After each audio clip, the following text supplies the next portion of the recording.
Welcome everybody to Minnesota Drummer. This is your host, The Rog. How you doing? Derek? Hi everybody. How you doing? Here again. So I got to check this out. Are we live yet? Can you confirm that we're live on the Facebook?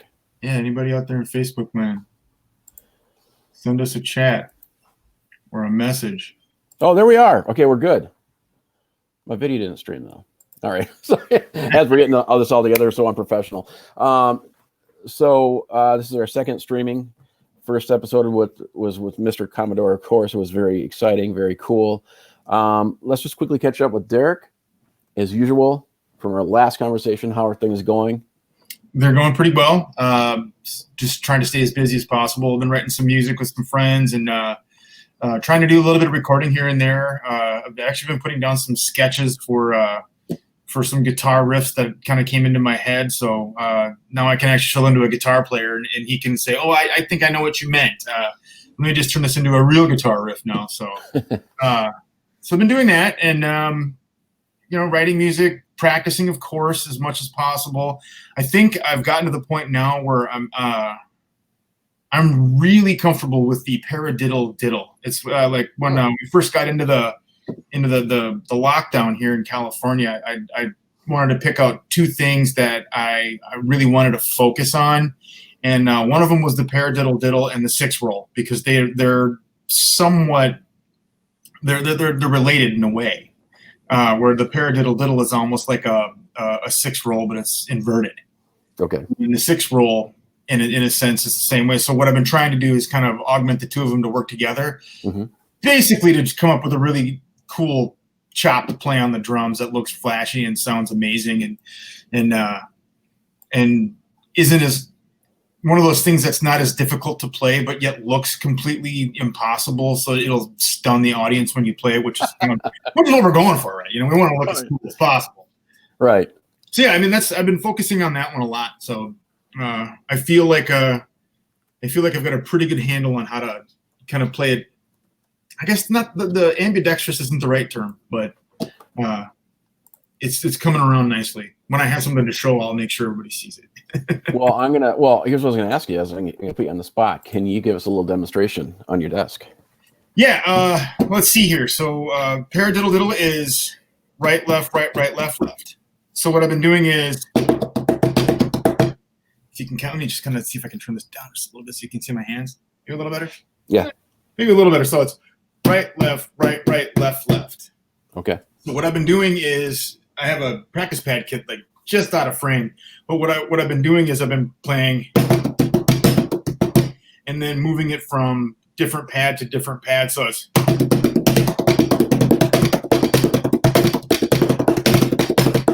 and then trying to kind of incorporate the six roll, which is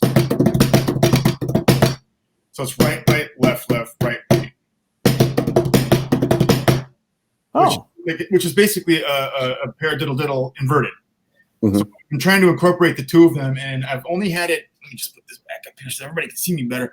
I've been trying to do that so that it's a way to change it up, and it's a way to really kind of keep things moving. And you can add more musicality to it when you've actually got on a drum set. I've had it on a drum set, an actual drum set, a couple of times, and I'm really liking the way that it's working out. And I'm going to try to figure out more ways to kind of turn it into, maybe using a crash cymbal and like just moving around on the kit as much as possible. So that way, it adds more musicality for your quote unquote bag of tricks that drummers are trying to really expand upon, especially when it comes to rudiments and things like that. So that's in a nutshell what I've been trying to do as much as possible. Yeah. So you just try to work around other pads. Yeah. Just out of kicks, what's really interesting, I've been learning a new method of double bass. So at the end of this month, I'm going to be performing with my band that I haven't played with we haven't played in 15 or more years. We just started doing it last year. We've been whipping out our old set list, Nice. Here's what's so funny. Which band? Well, the band's called Hell Yeah. We were called Hell Yeah like 15, 20 years ago. Way before the one that's out now. Right, yeah. We were the authentic band, you know what I mean? Yeah. And but also we were called Blindsider. Blindsider. I can't remember. I've actually been in so many bands called Blindside or Blindsider. Again, I lost count. But these guys are just phenomenal. They're great friends of mine, and we have a chemistry musically that when we play together, there's an energy, and that's what's kind of fun is that you get that group of guys or girls or whoever, you know, when we get the right musicians together, you have a chemistry. And admittedly, I'm way out of practice, so I'm starting over again, and I'm getting a lot of tips, and I'm going to be practicing very soon. And but what's funny is I've been trying to do more double bass chops, and the top of my legs. So with COVID, I haven't done anything, dude. I mean, I'm sitting around working behind my desk, Sure, not working out, nothing, and I am just struggling with trying to do double bass now because I'm so out of shape that I didn't realize how much of your stomach muscles play role in drumming. Right. Stomach muscles, hip flexors. I mean, everything. Your quads. I mean, everything. Basically, from the chest, just below your chest, down to about the top of your knees. Is it all getting used? Yeah. Well, and the thing is, the top of my legs, dude. I'm dying here, right? I can't believe it. Like in a matter of 3-4 months, all that muscle has gone away. Really? Yeah, and it's like, because I'll admit, I mean, I've been working, you know, from home, and then, you know, kids for homework, school, everything else. So I've lost a lot of that. So I want to get back into rehearsal, and this is why I'm kind of talking about it, is for people. Hopefully, they'll be watching this. What kinds of things can you do to get back into shape to be able to do this? But to make my short story even longer, I was really inspired with my interview with Charlie Ingen about his double bass technique. So I don't know if you had an opportunity to watch that episode or not. No, I haven't yet. I haven't. Shame. I know. But, you know, like when you look at double bass players who go really fast, a lot of times you're seeing how they hop and all the different types of methods that they use to go really fast with double bass. Yeah. And or sliding, you know, twisting the foot, swinging the foot out. Yeah, the kind of the Hoagland, where you're kind of moving your feet like almost in this kind of a wagging back and forth motion. Yeah. Who actually he got that idea from Dom Famulero. From Rulo, or yeah. I know who you're speaking about. Yeah, fast. The drum ambassador. He's just a phenomenal guy. Yeah. Yep. Not that I'm trying to promote another web, you know, podcast, but he's got a great podcast. So, but I'll send a link for that. But anyways, the way Charlie approaches it is totally linear. So he's doing a molar technique with his ankles, essentially, with minimal movement on his legs. So he's doing it backwards, and it's the most concise movement I've ever seen. And he's got probably some of the most control I've seen out of most double bass players. Mind blowing.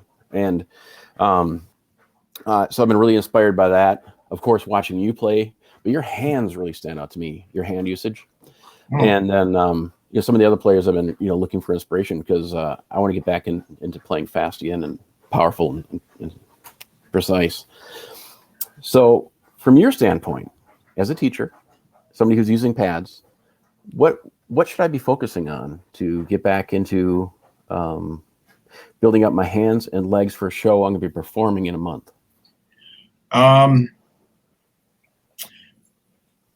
would say first and foremost, like the most important thing you can do before you even sit down to play is stretch. Okay. Really, really focus on stretching. And then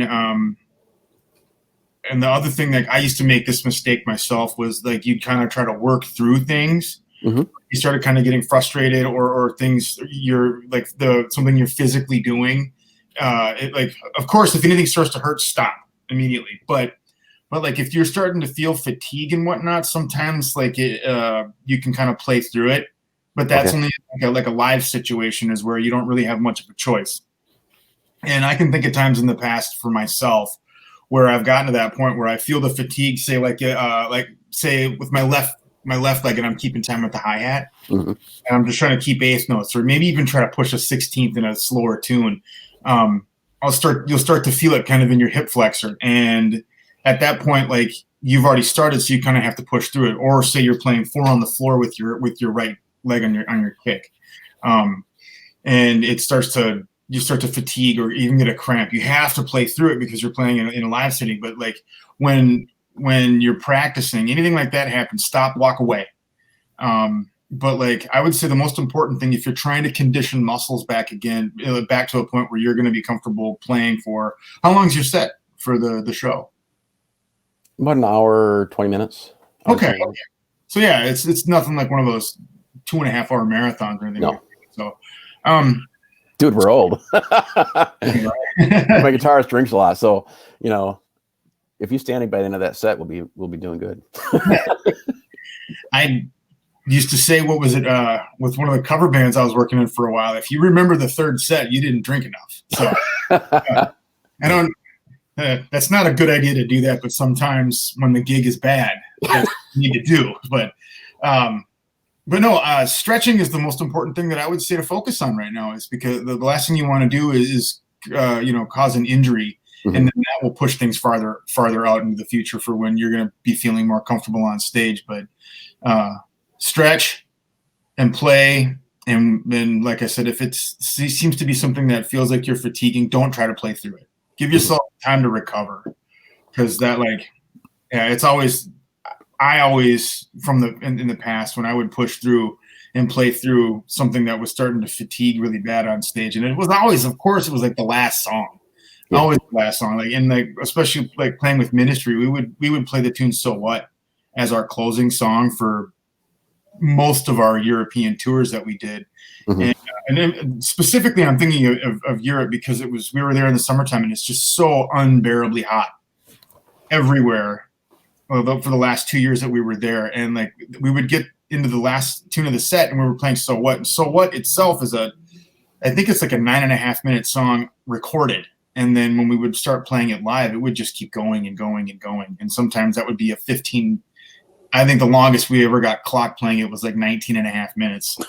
Really? Yeah, I'm not kidding. So we would just keep going with it, and it's just this kind of a drone of a song if you've never heard it. But there were times before where I would be sitting back behind the drums, just kind of oh God, my leg was just cramping up, because it's just a kick. And it just keeps going and going, and after a while, it's I'd get a cramp right in my butt, right sciatica nerve area, where it was just it was horrible. Yeah. I know my tech was laughing every time. I was like, "You're gonna cramp again tonight too?" I was like, "Yeah." You just see the look of pain. He's like, "Well, no, I saw you were looking like you were trying not to crap your pants." I'm like, well, that too, but you should have said, "Well, if you're a good tech, you would have come up and massaged it." Share that problem, buddy. Yeah, right. Just joking. Big shout out to Mike Perkenpine tonight. The best tech I've ever worked with. He took care of so much and took a lot of flack. Yeah. Especially Berlin, when it was 117 on stage. He stood back there and suffered with me just as bad as everybody else. So yeah, love that guy. But some of your stretches. So I had an arm injury a couple of years ago. So I noticed when I drum, so I have my chinas really high. Okay. My cymbals more at eye level now. I used to have my cymbals really high, but now I'm kind of bringing them down so I don't break them as much. Better control. But when I go up, it's really hurting a lot right here. So I'm doing these kinds of stretches. What do you recommend for leg stretches? Leg stretches, basically the two most important stretches that I've always done before a gig is basically I'll lean into a wall, and then I'll kick my leg back, and I'll try to stretch the front of my quads as much as possible, where you'll grab your foot and then just pull up on your leg, so it really stretches that. But the other one that's really important that people kind of forget about is stand in front of a wall, and then say this is your foot, and this would be your leg. Put your foot up against the wall like this, and then lean into it, and that stretches out the calf muscle really, really well. And I've noticed every time I've done that before a set and really, really got a good leg stretch in, I didn't fatigue nearly as bad by the end of the set. Okay. So yeah, especially with leg stretching, and if you can figure out a good way to stretch out hip flexors too, which I still have not found a really good method for it. If anybody out there watching right now knows anything like a YouTube video or just anything personally that you do that really works those things out, feel free, by all means, let me know and let us know, because this is something that I know we all suffer with with these issues, especially when you get to be, you know, in your latter years and you're still trying to chase demons. So latter years, dude. I'm speaking on my own behalf here. I mean, you're younger than me, so you don't even start there, bro. Yeah, that was me. I mean, I just turned 42, and it's and sometimes I feel it when I wake up. So, well, yeah. Just a note to everyone who's viewing right now. So we're using new software. Everything's not working the way it should. If you have a comment, please leave a message, or if you have a question for Derek, please post it on the Facebook. I'll get over to there, and we'll have to do it kind of real live time at the moment. So that's what we'll do for this time. But in time, as we do more of these, this will become more smooth. So if you have a suggestion for a stretch or a question for Derek, please post it there. We'll go over there. Yeah, I'm open to anything, and any new knowledge that comes my way, I am all for it, even if it's completely silly. Learning a new thing is always good. Doesn't matter what it is. Well, I want to get on a little bit of drumming news now. I don't have, unfortunately, a lot of Minnesota drumming news because there's not a whole lot going on. There's not a whole lot going on anywhere. So yeah, the more news is good news. Any news is good news. But I thought this was poignant, even though we missed this. January 31st of this year, Bill Zickos, who invented the acrylic drum set, passed away. He was 90 years old. Really? Yeah, so that really changed the drumming community. In 1959 is when he developed the acrylic drum set and received a patent in 1970. And, he literally changed the world. And as we've talked about in past episodes, excuse me, the new, more modern acrylic drum shells aren't like the old, and that has a lot to do with petroleum. Yep. And that's about the time he started kind of getting out of it because it became too costly to manufacture to be able to sell. And I know I'm missing a whole story there, and there's probably somebody watching right now going, I know the story. I'm sure. You know the story. Post, and we'll see if we can get you on quickly, because I'd love to talk more about the acrylic drums. But I think I told you that I've been purchasing solid black vintage Ludwig. Yeah, you mentioned that. Dude, I love them. I never thought I would. And the new acrylics I have a little more difficulty with. I'm not quite into them as much. What's your opinion on some of the older versus new? The one thing that I noticed like the most over the older acrylic versus the newer acrylic is that a lot of the newer acrylic stuff weighs a lot. It's actually heavy, and I guess I'm not really certain as to why that is, but I can say for certain that a 16 by 16 70s Vistalite floor tom weighs probably a full pound less than a newer seamless, I think it's Aqua Bomb that makes most acrylic stuff nowadays. Okay. It's a full pound lighter, the vintage versus the newer stuff. I guess I don't know. They don't appear to be any thick. The thickness of the shells don't appear to be any different. Okay. Like I said, it probably has a lot to do with the petroleum content inside the actual acrylic itself, because the older stuff is a little softer. Mm-hmm. And but for me, I love the sound of acrylic drums, and I know a lot of people can't stand them, but to me it just seems like there's such unique properties to acrylic drums. And then on a performance level, I really I'd seen some before, but I think the technology is finally there, where there's a type of acrylic drum that's frosted that you can get that has a row of LED lights on the inside of it, and in that aspect, you can have whatever color drums that you want. And I think it was Travis Barker was one of the first cats that was using something like that. And then I think it was, I don't know his name, but I'm pretty sure he used to play drums with Trace Adkins, the country, the Honky Donk Badonkadonk was Trace Adkins' big tune. But yeah, their drummer would go from just a taxi cab yellow, bright lit up taxi cab yellow, to orange to green to blue. And I think that's really cool. whether it sounds good or not, I guess I'm not certain, but I would think that if it was frosted on the inside, it might give it a little bit more of a warmer tone, such as like a coated drum head does versus a clear drum head. But I don't know. Well, you know that Ludwig originally released drums in the 70s that were acrylic transparent with the LED with lights in them. Oh yeah, what was that? The Tequila Sunrise, I think, was the color. Well, it was one of them, yeah. Yeah, they had 3 rows of little lights inside them, and they had a dimmer switch on the kick drum and whatnot. A guy I went to high school with had a set of those. Oh, really?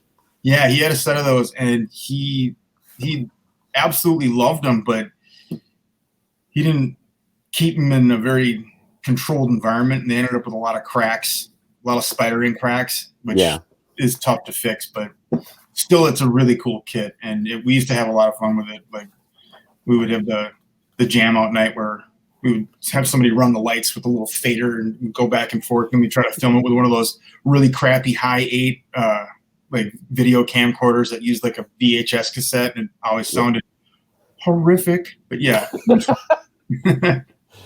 Well, so I was going to talk to you, since you rebuild vintage drum kits, and this is kind of translating into it, because I don't know if you've ever played some of the old Fives sets. I can't even think of all the companies right now that originally came out in the 60s and 70s of acrylic sets, aside from Ludwig. It was Ludwig, Fives. There's even the fabled Camco acrylic kits. Oh, I never even heard of those. I've only seen a picture of a snare drum, and it belonged to Phil Collins of all drummers. He had it's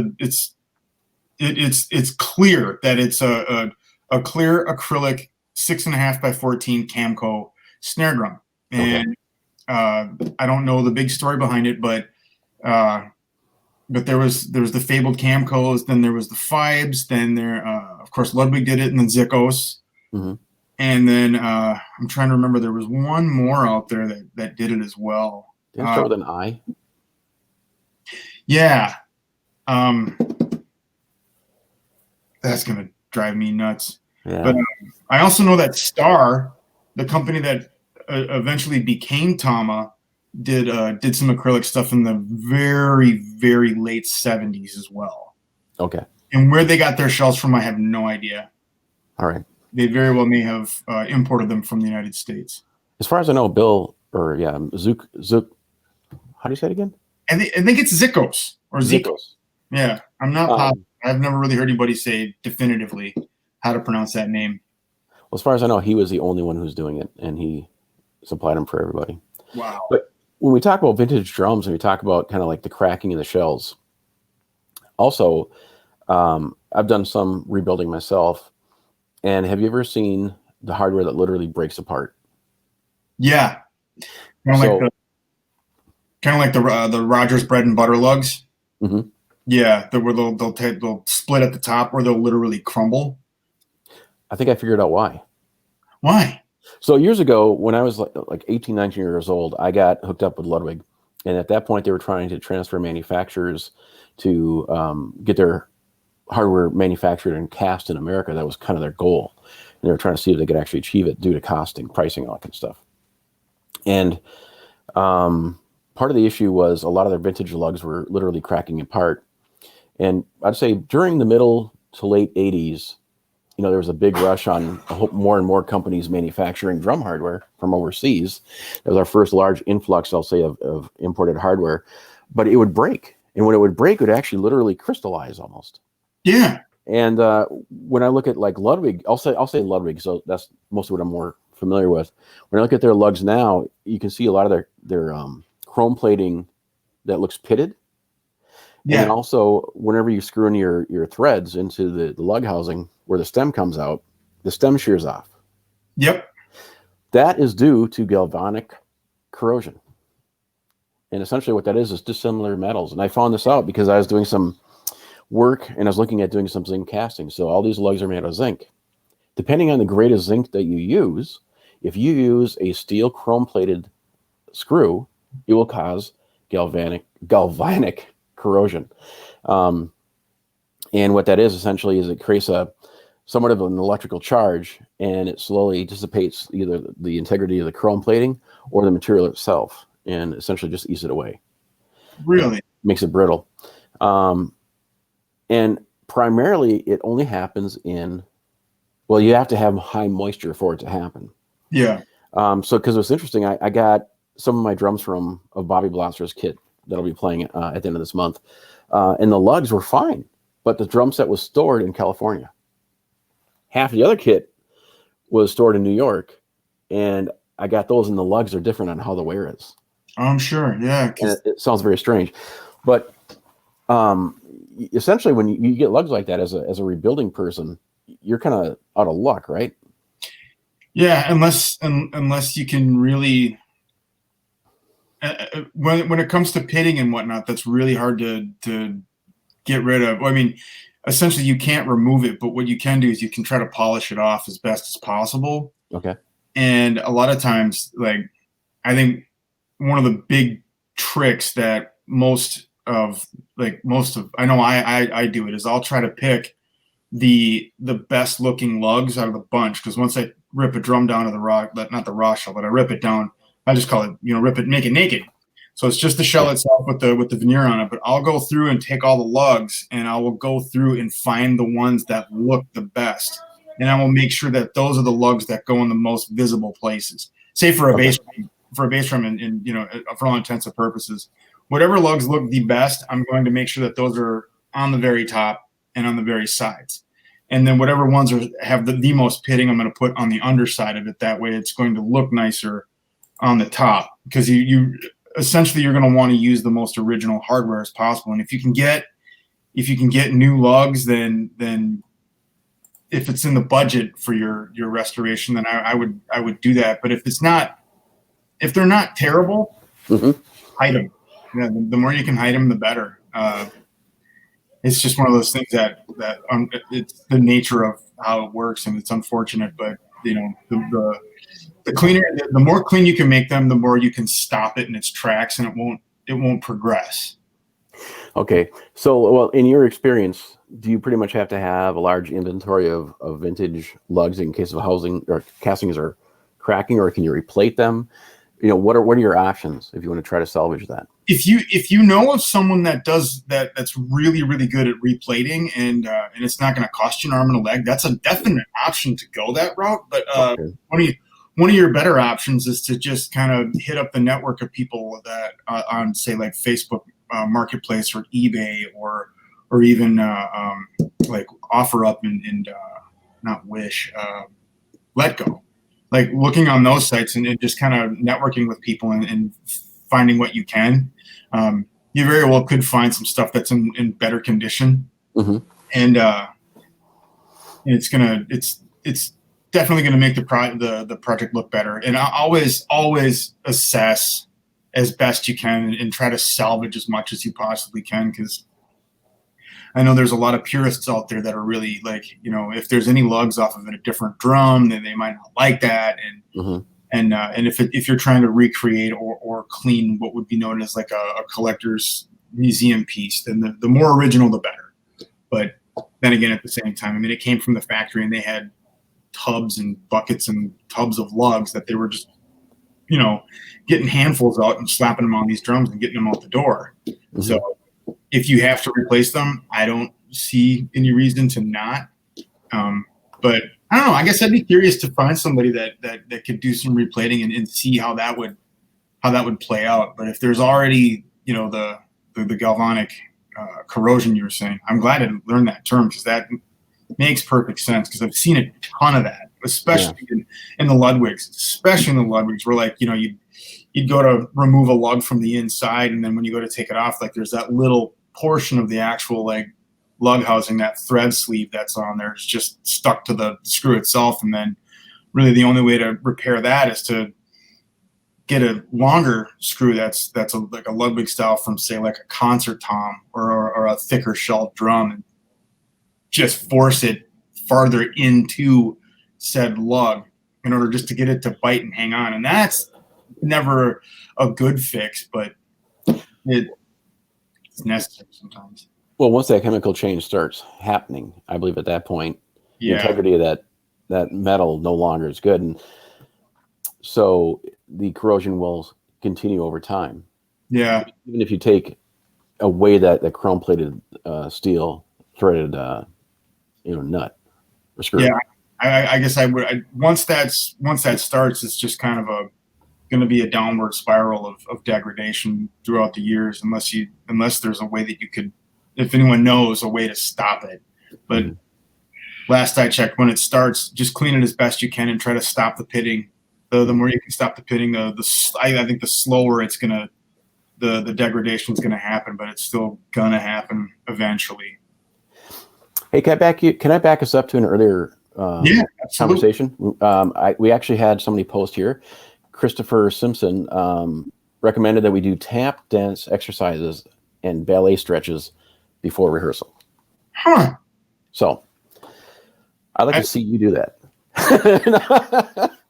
I'm not opposed to it because, to tell you the truth, who was it? Thinking about it now, there was actually a video out there of Buddy Rich. He used to do a lot of tap dancing himself, right? And that was one of the things that he would do. So that makes perfect sense. Thank you for that. Yeah, definitely. Thank you. Thank you very much. That makes perfect sense. Tap exercises and ballet stretch. I would imagine ballet stretches are probably quite a bit like the actual stretches I was talking about. That where you're pulling your leg, basically trying to pull your leg up over your shoulder in a sense. Mm-hmm. I would imagine those are pretty close, but I'll definitely look into that myself for certain because the more you can thwart injury, the better we all are, of course. Totally, that's the whole thing. And hydration. So last year, getting back to the subject that we were talking about, my performance at the end of this month, we play in a garage, and it was always hot. And last year was no exception. It was over 100 degrees in the garage, and I literally drank just water after water after water after water, and I had no problems. So it was pretty good. So yeah, and especially in those situations too, where you're really exerting yourself. I think a Gatorade beforehand can really help out as well. Yeah, because Gatorade was originally designed to get the electrolytes back into your system so that you're not sweating out the salts that are essential to keeping your stamina. So I can't remember if it's before or after. If I had to guess, I would say probably beforehand would probably be a bad idea, just to keep your stamina and endurance will probably stay with you at that point. And then another guy told me too, if you can up your potassium levels too, which apparently that's basically just eating a banana or two beforehand as well. Although I would hate to think of being on stage after having drank Gatorade and eating 2 bananas and having jitters. Could probably not go well, but that's part of the show. Well, Ron Wood of the Rolling Stones, every concert eats a banana. Huh. And also, if you have Charlie horses, you're supposed to eat a banana because that means your body's telling you, calf, the calf. Yeah. In the middle of the night, that's pretty much telling you're low on potassium, I guess. All right. As far as I know. All the interesting things people are learning about that's not even drum related. Here we go. Worry about physiology more than a guitar player for certain. For a guitar player has to worry about hydrating on stage, aka getting drunk. And drummers have to worry about like tendinitis. Yes. And maybe accidentally hitting yourself with a stick. Yes. I'm not kidding you. The worst one I've ever had was where I was on stage and I literally was looking this way towards my hi-hat and came down to get the snare drum. And I was, of course, trying to do like this move. Yeah. And I came down and caught myself right across the face and hit my nose. Oh, man. I just about peed my pants. That hurt so bad. Yeah. And of course, like, I had this like stunned look on my face, and I'm looking around, and to make matters worse, it was a stadium show. So like I'm looking around, I'm like, there's a lot of people that didn't see that. No, everybody saw that. There were everybody, 20,000 people. Good biff, yeah. It happens. What do you do? I smacked myself right in the face a couple times too. You get this big red welt. So I got to talk about my drum set. Okay. Yeah, So yeah, finally, I got stuff to talk to you about gear. How do you like that whole action there? it's great. So okay, at the end of this month, we're playing the show, and I get to play Bobby Blaster's kit, the drum set from the You're in Love and Lay It Down videos for the band Rat, Yep. and but we're playing heavier metal too, so it's not like light stuff. So I'm kind of hit it pretty hard. Last year, I kind of threw the set together because it was all last minute. This year, I'm building a new kind of rack for it. So I'm putting these racks that kind of curve around here. And then a year ago, I was going to market my own product, and I got a whole bunch of prototypes made up. That'll be part of the drum kit, and I'll release photos the day of. I'm going to do a walk around video and kind of show the set off. But what I'm trying to get to is I was trying to acquire some of the drum hardware pieces that I needed. So I needed some rack pieces. And of course, the first thing I did was contact all the local stores to see if they had these items in stock, and they didn't. So therefore, I felt I could then go to the internet. I got to support their local stores. Fair enough. And but I've been really wondering about how this is impacting the stores, because the manufacturers, some of them are really in some serious financial issues right now. Some bigger names that are really struggling, and I know the stores were for a while, so I started asking questions. So I ordered. Well, I talked to Clash, and dude, their store is doing fantastic right now. Excellent. That's great. Go ahead. I was gonna say that's great news. That's excellent. Yeah. So all the people out there who are out buying gear right now, I mean, obviously, great job, awesome. I'd love to hear some of your stories about specifically why you're buying gear right now. Is it because you have time? Just because you actually have extra money? What's inspiring you to buy right now versus 6 months ago? Sure. I can assume what that answer is, but I'd like to hear it from you yourselves. But also, I talked to Sweetwater. Now, Sweetwater is a huge online retail store, and I know some people there. And they were saying essentially, since COVID hit, every day is like Black Friday for them. Wow. And it's amazing. So music is still strong in the world, in the United States. It's just, how can we get that connecting? But what was frustrating is looking on Amazon too, because there's a limited supply of hardware. So anybody who's watching right now, I'd recommend, if you have an idea of some hardware you want to have that you want to get before the end of this year, not that I'm throwing in a panic, but I'd suggest you get it now, because a lot of the manufacturers who supply the gear aren't receiving shipments from other countries at the moment. And a lot of them sent out their last bit of gear before they had to shut down. And so might be a limited supply. And what I've seen are the prices on like Amazon, they're going double to triple for almost everything drum related. Wow. It's ridiculous. And so before it goes crazy, go to your local store, support your store, buy it there. Or go to Sweetwater or Interstate Music Supply or somewhere else that you can get the hardware at a reasonable rate while you're still supporting a store and not. If something wouldn't surprise me as of especially for like hardware, right now natural resources, they're probably in short supply, being that as of like.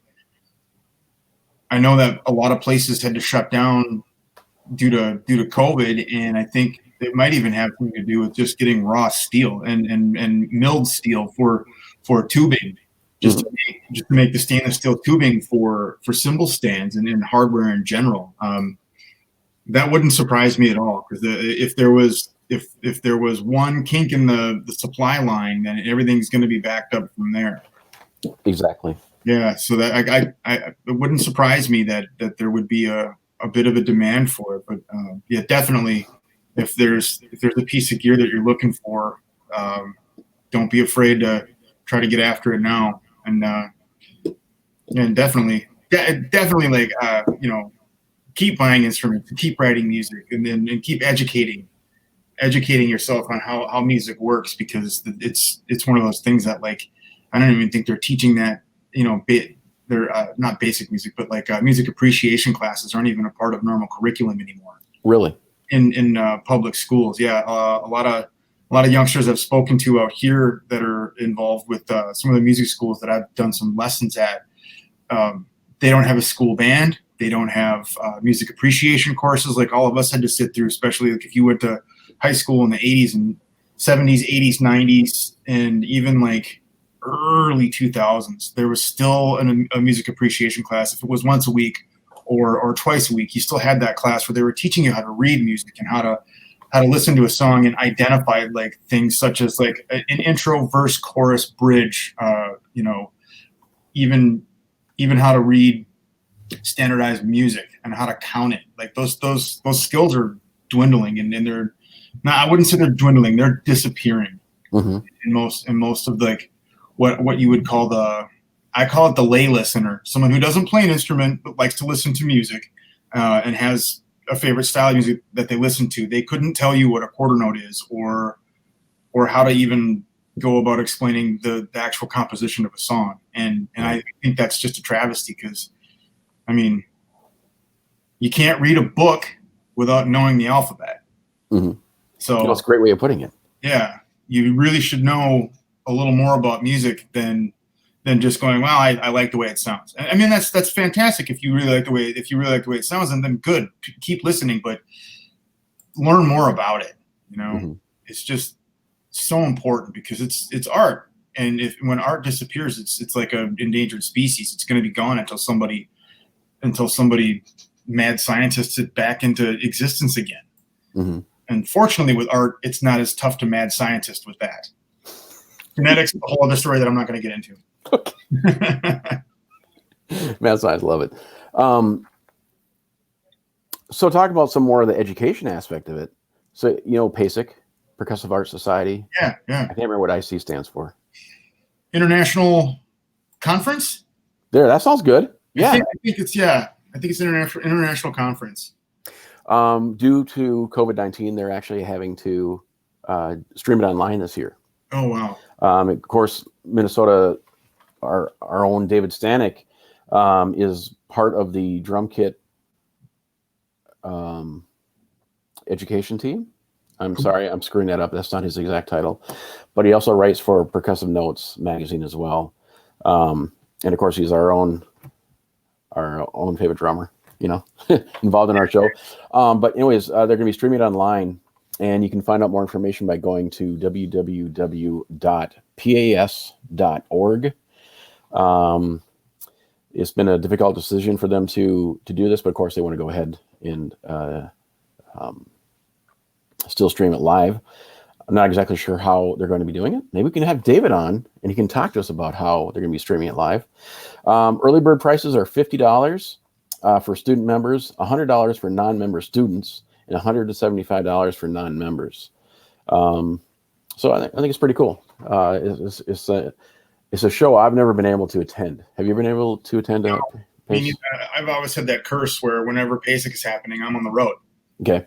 But yeah, it's definitely something I've wanted to get to, just because there's so much going on, and it's really basically it's an entire show of what we were just talking about, like just how to learn more, what direction things are kind of going in the percussive arts society, not so much trends, but like, this is some new ground that we're working on, and this is, it's really cool. And for me, education is one of those things that's like Jean-Paul Gaster, drummer for Clutch.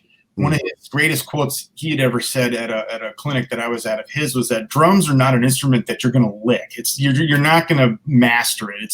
It's as soon as you feel like you've mastered playing the drums, you're kind of giving up, because there's so much to be learning, and there's always something so new to be focusing on, and it's a never-ending process, and really that's the beauty of what it is that we get to do, and that's the coolest part about PASIC is it's kind of like the meeting of the minds all together at once, going, check this out. This is the hot ticket. So I'd love to get there. Same with you. It's one of those things that like you could only benefit from going. Oh, definitely. Hey, I got one more comment about our stretches from Jade Knopf. Hey, Jade, how you doing? This is Paul. I know Jade. Before I start playing, I like to follow along to YouTube videos and warm up exercises on the kit. Do you guys have certain warm-ups that you like to do? So you kind of talked about it before. What kind of warm-ups you like to do? I'm not so good at it. We don't have to readdress that right now. I'd say, rewatch this episode at the beginning. Derek and I talk quite a bit about kind of some of the stretches that he does. But yes, definitely critical to warm up.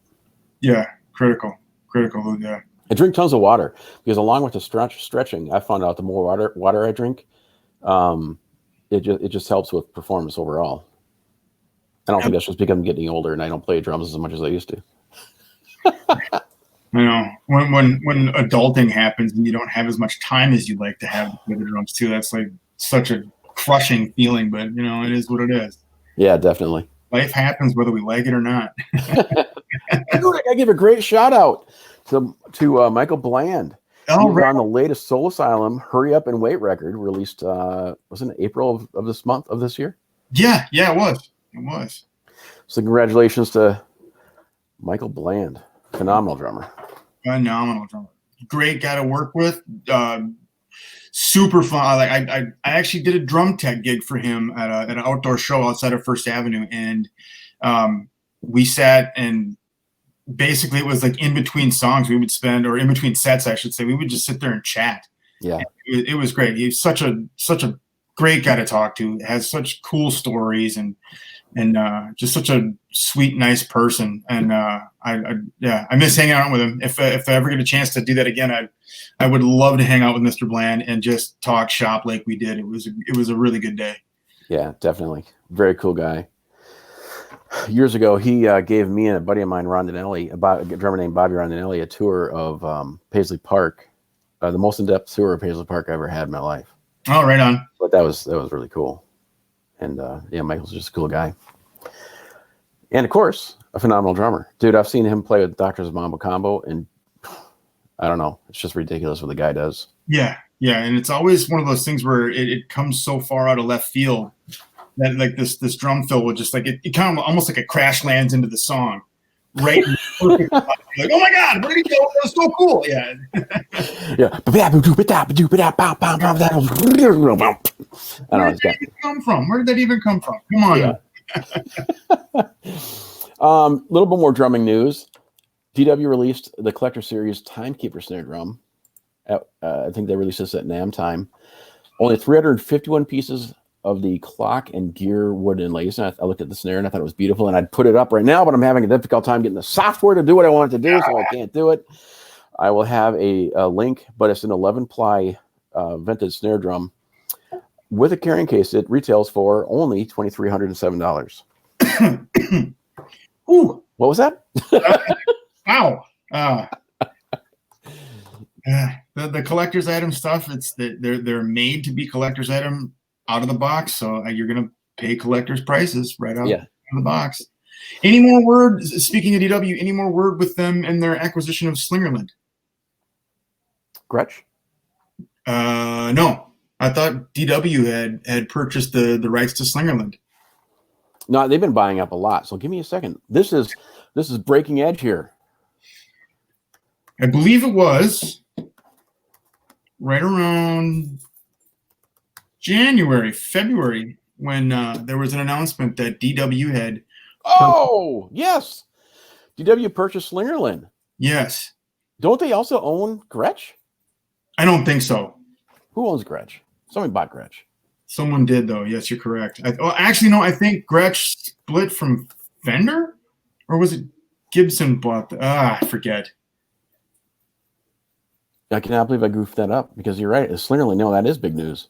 But I thought they had acquired Gretsch too, but I guess maybe I'm wrong.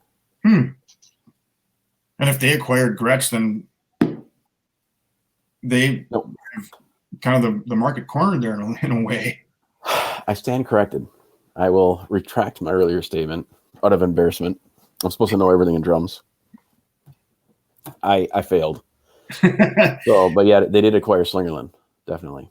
Yeah, I don't know if they've released anything or anything like that yet. Well, the acquisition finalized just before, because I heard the story about us. It just finalized just before COVID came in, and they had to shut down completely DW. So I'm assuming right now they're literally sitting on top of a company they can't do anything with at the moment.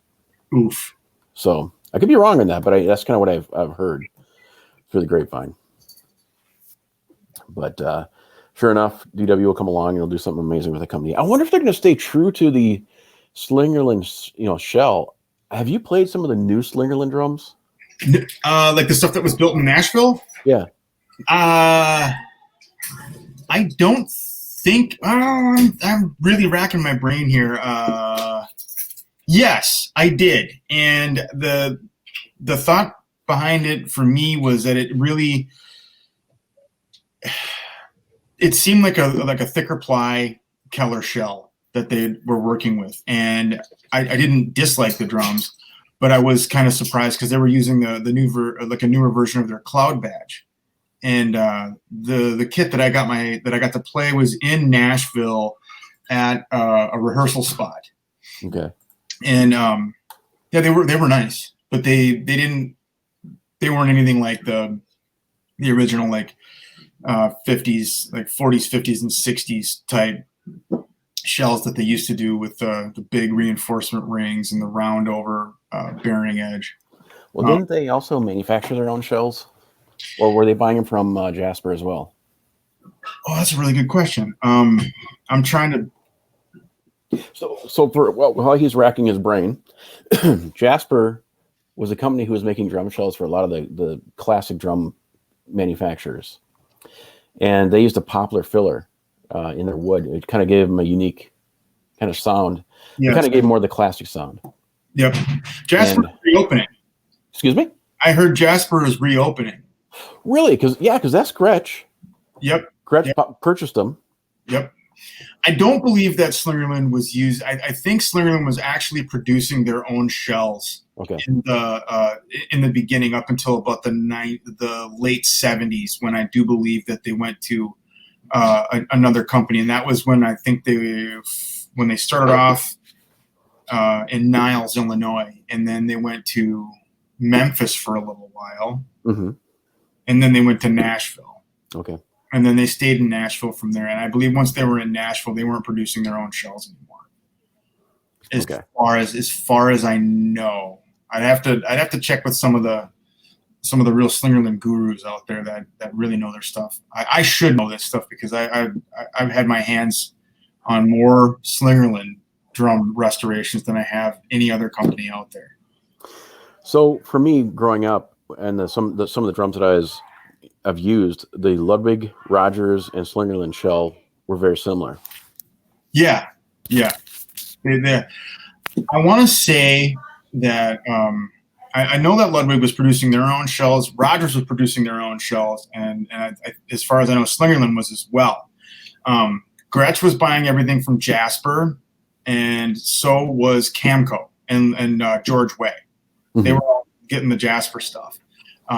But the Rogers were using all their presses I think it was in Cleveland.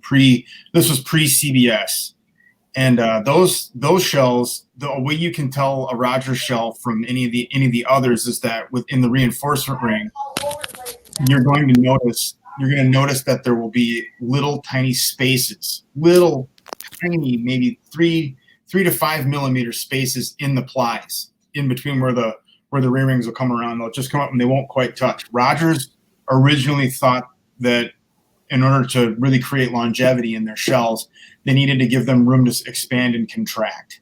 Okay. And that's why you can tell that they did that. Ludwig didn't, and neither did Slingerland. And that's why a lot of times with the older, like say 1950s and 40s drums, the reinforcement rings on the inside will sometimes separate. Oh, okay. So, yeah, that was the big thing. That's why I've always had like an affinity for the Rogers stuff, is they were always really thinking as far ahead as possible to make, something that you really literally could only have to buy once. Mm-hmm. And but those are the big ways to tell those drums apart, especially like if they're stripped down and they're completely stripped down to a raw shell. It's sometimes it's hard to tell a Ludwig from a Slingerland for sure. Mm-hmm.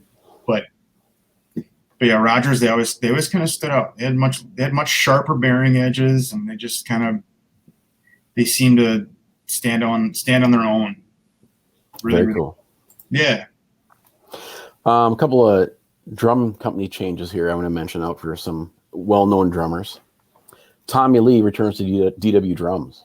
Really? Yeah, so years ago he was with his original kit was a Sonar. Then he went to Pearl during the Theater of Pain tour, and then he stayed with Pearl up until he entered DW. Tommy Lee is credited with essentially creating or making it so DW became a successful company. He was the very first large endorsee that they had, and his endorsement was not a typical one. He actually bought his first drum set, his first 2 drum sets. Wow! Because DW didn't have enough money to manufacture them at the time. And so he really kind of helped to launch DW to a bigger market. It was him and Sean Kinney from Alice in Chains. Mm-hmm. Sean Kinney was one of the first guys that I saw that was using DW drums after I'd seen one at, if you remember years ago, that Guitar Center that used to be over on Snelling Avenue. Yeah. That used to be in what at one point was a bowling alley. Right.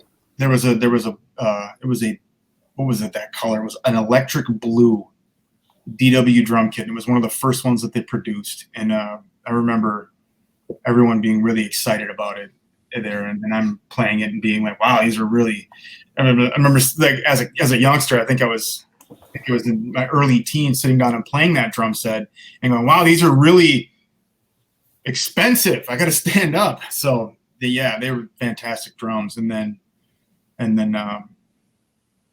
look at them now. I mean, they've got a $2,300 snare drum that they just unveiled. Yeah. Well, but what's really interesting about that too is that, so when I was 14 years old, I got the first catalogs from DW drums. Oh, cool. Do you still have them? Yeah. Nice. I got them. So I recently interviewed Gary Geiger of Rims Percussion, and he has a long, rich history with the guys at DW. And we kind of went over some of my old literature because I'm a dork, but in there is a list price of $850 for a 16 by 24 inch bass drum. And at that time, I was like, who would ever pay that kind of money for a bass drum? Right. But those were the old Keller shells at that time. They were still using Keller shells up until, what did you say, 90, 91 or 92? I think it might have been actually just a little bit later than that when they, because what had ended up happening is they bought all the tooling off of Camco. Yeah, but not for the shells. That was for the castings. That was for the castings and Camco shells. Oh, okay. But all the tooling was in such disarray. Mm-hmm. They had to rebuild a lot of stuff, and I think it was probably between 91 and 94. Okay. Finally got everything back up and running, and then they were actually able to start like pressing and producing shells that they were happy with. I can't remember if I told you this, but I was going to be the sole distributor of Keller drum shells in the U.S. and globally for any kind of a exterior ply that was like a special veneer. Really? Yeah. You've mentioned that before in the past. Yeah, I think I can. I can't remember. I have a lot of regrets for not pursuing it more, but it was a cool time. But at that time, it would have been me and DW the 2 largest purchasers of Keller shells. Wow. Because they weren't selling at that point, you couldn't buy it as a consumer. You had to go through one of their authorized distributors. And how I became an authorized distributor or reseller of Keller shells at the time is that I worked for Rims Percussion. And the guy who I worked with was Walt Johnston. And he is a guy who was the former VP of Pearl Drums. So he got me set up for me to starting to custom build drums and build them and distribute drum shells, large drum shells. And shortly afterward, he had to let me go of conflict of interest. And I'm like, what are you talking about? I go, you helped set me up with this, right? Yeah. Yeah, but now, at that time, Rims Percussion was going to move into selling wood shell drum kits. So I was now going to be his competition. So that makes sense. Like a jerk. Did they ever end up producing any wood shell drums? They didn't produce them. They wholesaled them. So they were receiving Japanese. It was the Pearl Max. Remember the Pearl Maxwin? Ever hear that? That was a very in the 80s, short-lived. It was a precursor to the export kit. Yep. So after that, he started a company called Lee Custom Drum Hardware with a guy, and through that they re-released the Maxwin line of drums, and that was nothing more than an import, but it was the same kind of drum exactly that Rims Percussion sold. Oh wow, it's really interesting.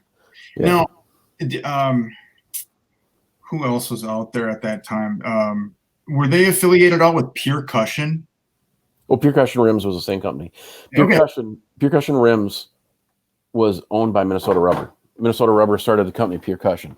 Okay, because I knew a guy that I used to rehearse down like right around the corner from where I would rehearse, had a set of Pure Cushion maple drums. Okay. And I always thought those were fantastic sounding drums. And but yeah, the only thing that I really remembered from Pure Cushion were the actual like rims drums that they produced, and they have really kind of gained a weird underground like following. Right. Because I've run into a couple of them, and there's actually a guy that I saw playing in a club out here, and this, I cannot remember the name of this place, but it was such a dump. But this guy was playing this Pure Cushion kit on stage with this decent band, and I remember afterwards I'm like, where did you find those? And he's like, oh, it took me years. I found them on eBay, and then this guy had this part, and this guy had, and he had sourced, like, I think he had 3 toms, and it was all original, like, because, you know, everything mounted into itself, so it was all completely self-contained, and it was an impressive contraption that he had, and of course it sounded like the Rims drums. I'm not saying they sounded bad. They sounded so unique to any drum. Well, they had 2 different versions. They had the PTS, which was the real pre-tuned drum head. Yep. And then they had the Rims Any Head, which you could actually use any drum head on it. So do you know what one he was using? Was he using the PTS or? It was the Any Head. The one that, yeah, you could put any head that you wanted on them, and then the bass drum itself actually had there was actually like a resonant head on it as well. It was like the very latest version that they had made of them. Mm-hmm. That was in like 1995 or 4.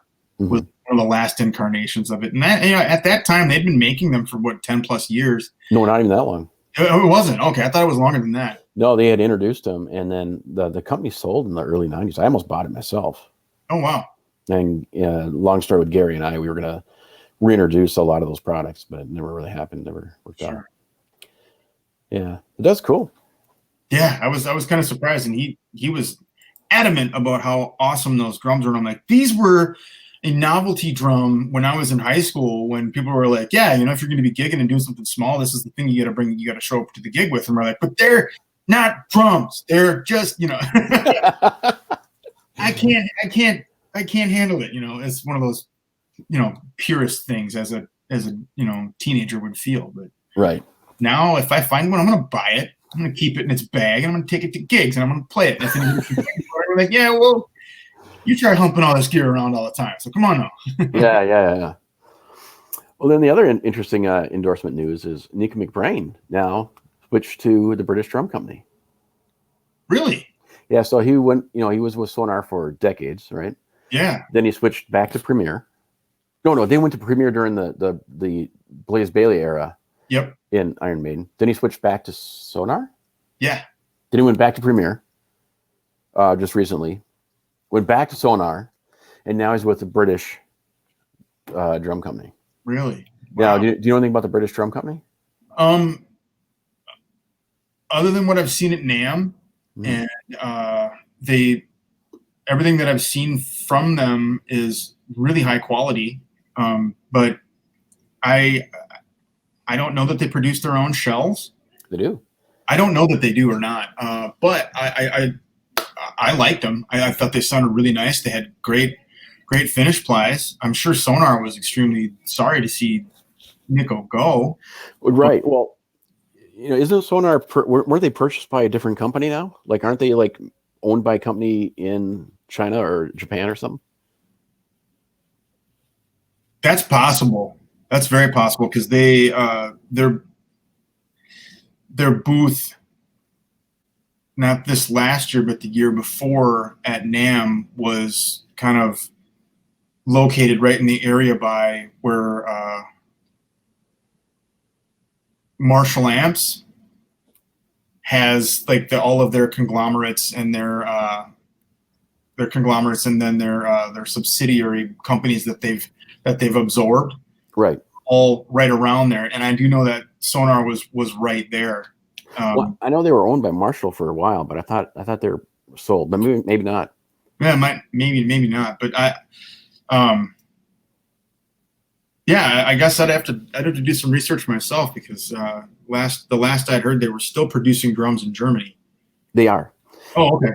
So, I mean, as I know, Sonar is still intact. It's just they ran into a money problem, because the drums, I don't know if you're a Sonar fan or not, but I absolutely love the Sonar drums. Oh, yeah, like bar none, some of the loudest drums I've ever played. Right. I actually got the Mickey D signature snare. He showed it to me, so I had to buy one. So, I'm a dork that way too. But that's really cool. But the thing is, with the British Drum Company, what's really interesting, everyone I know who plays them loves them, and it was started by a group of guys who broke off from Premier, who wanted to try another way drum manufacturing, and they used the cold press method. Okay. So that's their way of manufacturing the drum shells. I'm gonna have to do some more research on that, because that sounds really interesting. Cold press. Yeah. Have you heard of that method? No, I'm actually not very familiar with that. Well, when we next time we talk, I'll bring some information, and then we'll make that part of the episode. Absolutely, that sounds fantastic. Because it's a really cool process. Yeah, I'm sure. A way of doing it. So we're kind of rolling up on a little over an hour, I think, and I know we wanted to keep it to an hour. Future episodes of Minnesota Drummer are going to be different, so we're going to have a live episode hopefully every Wednesday. At times it'll be the two of us. At times it'll just be interviews. It'll be whatever it is. Right now, I'll just be frank and honest. COVID-19 has kind of disrupted so many people's lives, and we're trying to keep the interest and love in Minnesota drummers. And now that drummers are not doing as much as they had in the past, we want to make sure that we keep their names out there and keep people remembering these players. So when the time comes that we can go back to the bars and watch all the bands we love, we know who we want to go see. It's a great plan. It's a great plan, especially, and everybody out there, keep practicing and keep buying instruments and learning how to play drums and share it with everybody. I mean, sometimes when you buy a drum set, it's not just you buying your drum set, your neighbors get it too. Mm-hmm. So whether they like it or not, they're going to listen to you play. So get good. They can't complain.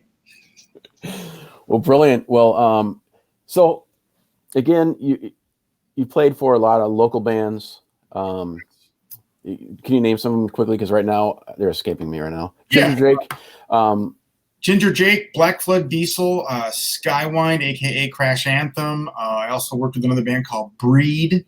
That was Raymond Breed from Black Flood Diesel started his own band. That was actually one of my favorite projects to work in, because we just had so much fun.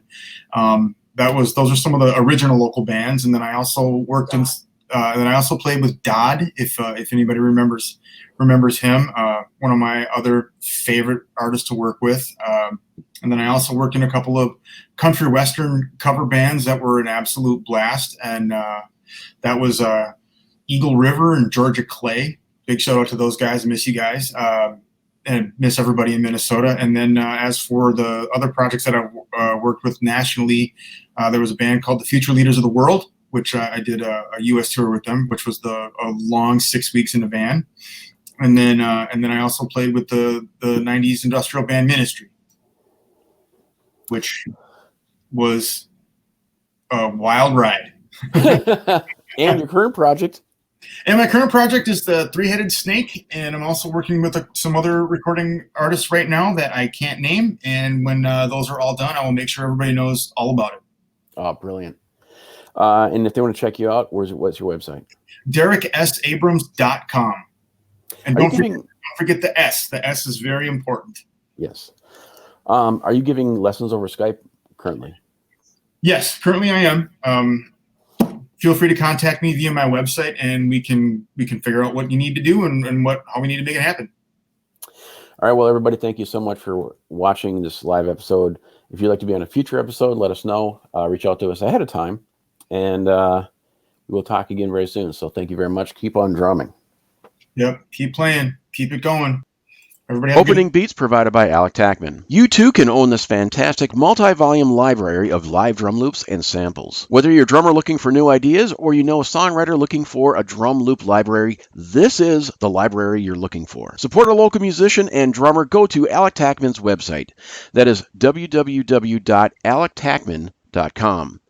Spelled ALECTACKMANN. Are you looking for a drum instructor that will help you find your own musical voice? Whether you're a beginner, advanced, or in between, the David Stanek School of Drumming offers an experienced and professional approach to help you take control of your drumming. David served on the faculty of McNally Smith College of Music for 27 years. Currently, he serves on the Percussive Art Society Drum Set Committee and is a member of the Modern Drummer, Remo, and Vic Firth education teams. David has authored multiple books including Mastering the Tables of Time. It was voted the #1 education book in the Modern Drummer 2009 Readers Poll. Let David help you find your beat. Please visit www.davidstanekschoolofdrumming.com. David Stanek is spelled DAVIDSTANOCH, schoolofdrumming.com. Again, the David Stanek School of Drumming. You've been listening to Minnesota Drummer. Minnesota Drummer is copyright 2020, all rights reserved. Any content played or viewed during this broadcast is used with permission, is copyright of the respective owners, and is used for promotional purposes only. No part of this broadcast can be edited, reproduced, and cannot be sold. Please look us up and follow us on our various social media sites. You can follow us at minnesotadrummer.com. There you'll find our contact forum where you can give us feedback and recommend a drummer. Thank you for listening.